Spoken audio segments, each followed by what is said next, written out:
Welcome everyone, this is Christina Marassi coming to you live from Hawaii on this beautiful 7-acre farm. I'm staying with a friend here on the Big Island. And for anyone who joins in, can you please let me know if you can hear me, because earlier someone said that they couldn't. So I wanted to make this juicy video for you today because I think this is a topic that I haven't talked about publicly yet, so there's a little nervousness around it. And it's all about the ancient temple priestesses and what that has to do with us as women in business today. So if you can't hear me, please let me know, but I'm going to keep diving into this topic. So I've been really birthing this work called Pleasure CEO, where we women in business start to use our feminine power as opposed to looking like men with lipstick, right, in business. Because business is based on inherently masculine values, nothing wrong with that, but we're women and we have a different way to be creating success in the world and getting our work out to share with other people. So I think there's a way that we need to be using our feminine power in business more. And this topic really showed up really strongly. I did a 3-day live event called Pleasure CEO Live in Northern California in early May. And this piece about the temple priestesses kept showing up. So I thought, all right, I'm going to be bold enough to share this publicly. A little edgy, but here goes. So there was a time where women knew their power and they were revered in the world. And their power looks different than, say, what we think of as power in our patriarchal culture, right? So feminine power is very much about radiance and beauty and adornment and sensuality and pleasure and desire. Not exactly values that people kind of esteem highly in our culture, because our culture is so much about production and achievement and success, right? But back in these ancient times, people knew that women were the portal of creation. I mean, if you really think about it, every single person has come through a woman and she has helped to create, right, and birth onto the planet. So there is a power there that I feel like is really untapped in our current culture. So if you agree with any of this, give me some thumbs up for some hearts, and please let me know for any reason you can't hear me too. Okay, so back in these ancient times, there were these temples of women coming together where they would really practice these feminine arts, and they would see it as this sacred practice of prayer and connecting with the divine, seeing that women were sort of the bridge between the divine and earth. I mean, really, this very sacred practice of using sensuality, right? So, unfortunately, it's so different in our culture today, where sex is so taboo and everyone's uncomfortable around it, and people think that women need to be appropriate and not show any of their sensual power. I mean, it's a sad state of affairs for me in today's culture. But anyways, back in this time of ancient temple priestesses, there's a story, there's an organization that I was involved with called One Taste, and they helped to spread something called orgasmic meditation. And that's a long conversation. I've done videos about that in the past that you can find on YouTube. John Loncrini from high school is on and says, sounds better, and aloha. Awesome, great, thanks for letting me know the sound is up. Yes, aloha to everyone. I'm sending you aloha vibes from the Big Island. Okay, so temple priestesses. So One Taste would talk about the temple of Ephesus, and I loved the story, and I will use some intense languaging, but it really gets the point across. So they would talk about this temple of Ephesus, of high priestesses, and that the men would come back from war, and the women would be in their feminine arts, and One Taste would say that these high priestesses would fuck the war out of the men and send them back out as love. And I just want to let that land for a moment, because to me, even though that is such a taboo thing perhaps to say in our culture today, there's something so beautiful about that. To, one, realize that the men were out and taking care of things and at war, but to realize that they needed some rehabilitation when they came back, and that women could use their power to support that process and alchemize the intensity that they saw out at war, and that the women were revered in this ability to use their bodies and their souls and their sacred practice to support the community. So to me, there's something really beautiful there, and I feel like so many of us who are really stepping into our power as women on the planet, and especially through our businesses at the moment, I think we're seeing that we need to step more into our feminine power, for sure, and we're seeing that we need to understand more of our sensual power, for sure. And I think many of us, now we all have different belief systems. Again, I totally honor that. I'm going to share my belief systems. If they don't work for you, no problem. You can just toss them out. But my belief system is that we have had past lives, and there might be some remembrances of this ancient time of, temple high priestesses. And I think that's important. It is, I'm going to be honest, it's a little edgy for me to be sharing this out in the open waters of Facebook, but I'm going to do it anyway because it feels really important. Because I think we can all sort of remember that time when we used our sensual power for good, when it was pure alchemy, when it helped to raise up everyone around us, ourselves included. Erin Delaney's back, and she said, there you are, yay! Yes, people couldn't hear me before, I suppose. So great to have you, Erin. So back to, I feel like many of us are remembering this time of being a temple high priestess. And while this may sound a little far-fetched for many or some people watching, or not for all of you, of course, because I know many of you are on this similar path, where we're looking to own our power and step into our sacred feminine that really utilizes our sensuality. And there's a place to use this in business, for sure. So, Erin asks for me to speak up louder. I'm going to try and put this more towards my mouth. And then maybe if you can put up your volume as well. Cool. All right, great. Fascinating. This is an edgy topic for me to be discussing. So, of course, you can't hear my voice. This is how it always works. But I'm going to persevere and stay connected to my body and my sensuality as I keep putting this out into the world. So, temple high priestesses, where we came together in our sensual power and we knew how to utilize that. And I feel like many of us are remembering that time. And then I want to share a story too that really illustrates this. So I did the coaching program with One Taste. So I learned how to be a coach around orgasmic meditation. Now for me, I loved the body of work behind that practice, and I wove it into all of the other things that I've been studying for the last 20 years.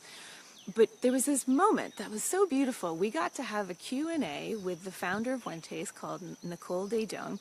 And one of the participants was a woman who shared that she did not know how to climax with a partner. She could climax by her own hand, but she never climaxed with another. And so many women have this experience, and it's a challenging one because our culture puts a high value of like, well, how often can you come, and how is your climax and your orgasm? And really, that's not how it should be, because climax is only one part of orgasm, of our life force energy.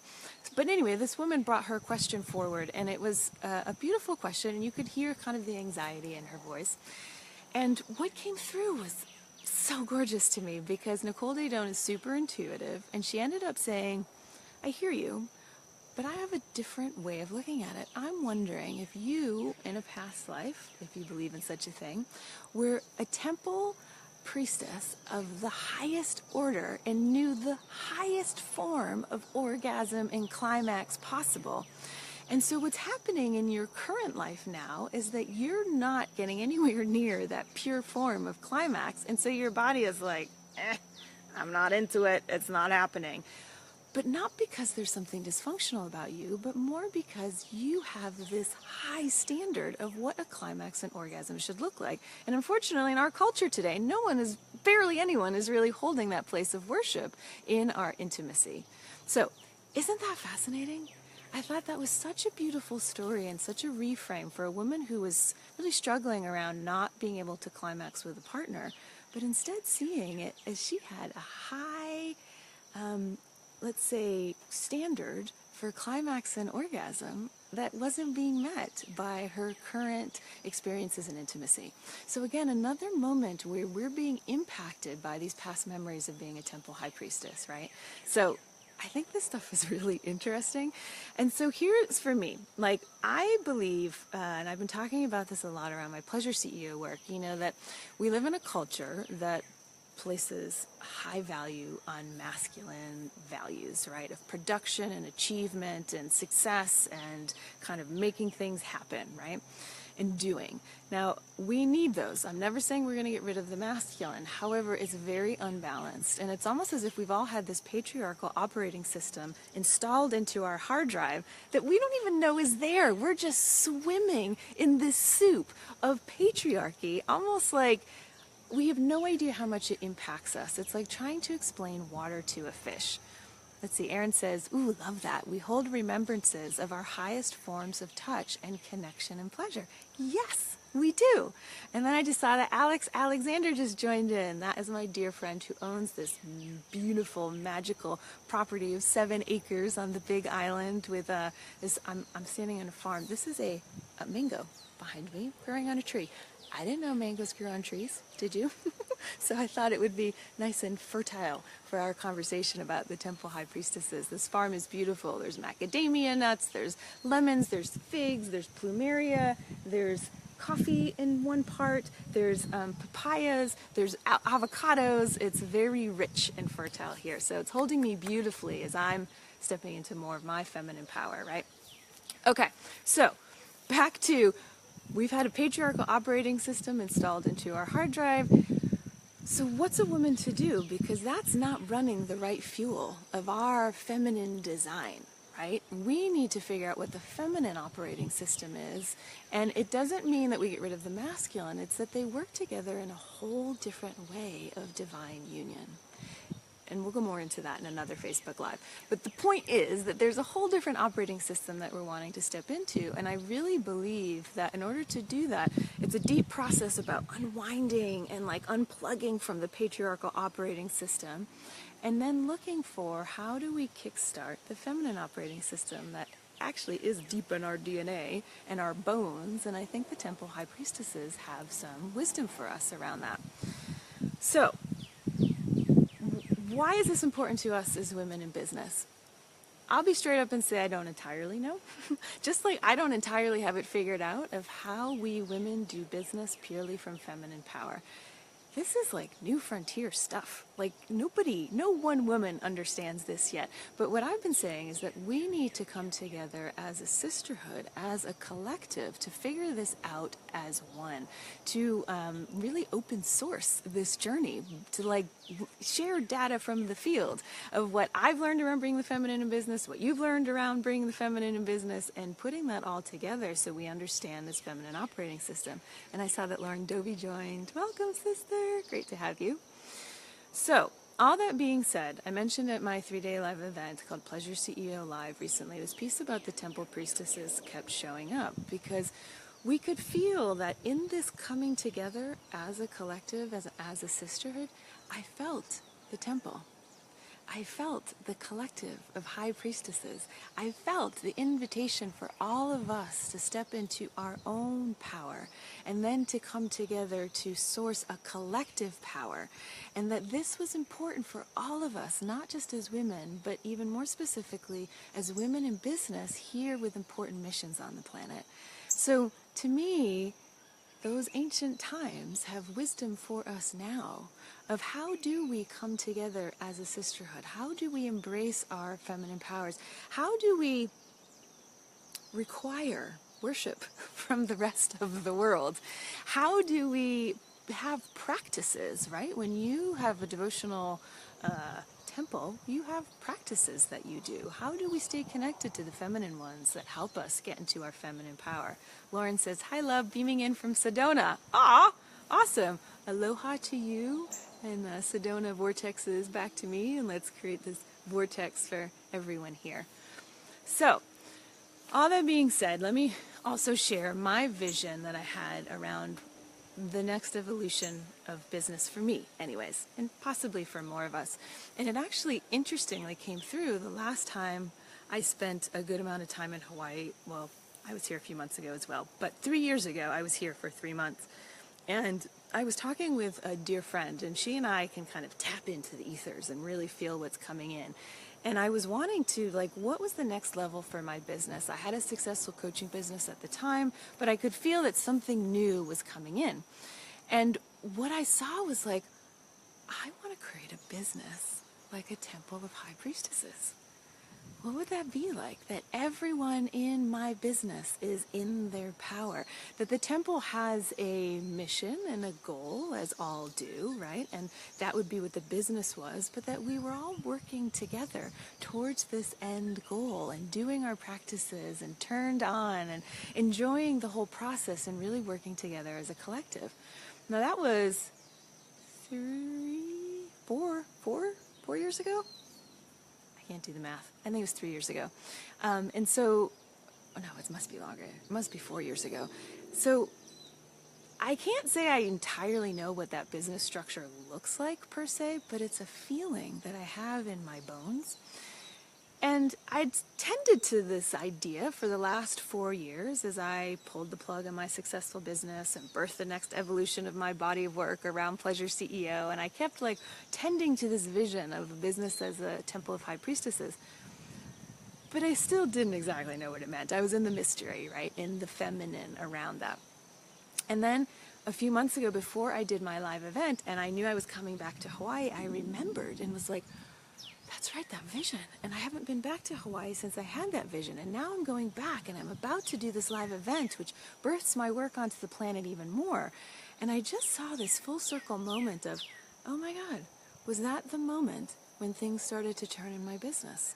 Because there was this great zenith, this beautiful climax, if you will, that I reached in my business of success of, coaching women from 27 countries around the world and in the high six figures and, doing all sorts of amazing things. But I knew that it was changing. I knew that the peak was coming down and there was something else coming through. And I'm like, oh my God, was it when I had the vision of the temple? A business as temple of high priestesses. And so in that process of this dismantling that I've gone through, that I've shared some of along the way over the last 4 years, has that been to prepare to be able to actually do this?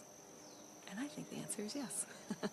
So anyways, there's all these pieces coming up, and I know so many of us are really feeling this like, okay, my sensuality is sacred, and oh, I need to be treated in a different way from the culture, and wait, I'm meant to be worshipped, and wait, the feminine arts have a place in the world, and wait, they have a place in business as well, and wait, I want to run my business fueled on pleasure and desire and turn on and sensuality, and wait, I am a pleasure CEO.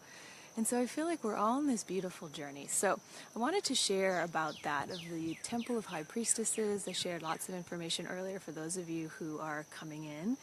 So great to have all of you here. Someone just chimed in from Kenya, Africa. Fantastic. Thank you. I was in Kenya 23 years ago and absolutely loved it. So it's a beautiful, powerful, deep country. So great to have some of that energy. We've got some Sedona, we've got some Aloha in Hawaii, we've got some Africa. I know we've had some other women join in from other places, so let's weave together as a collective here.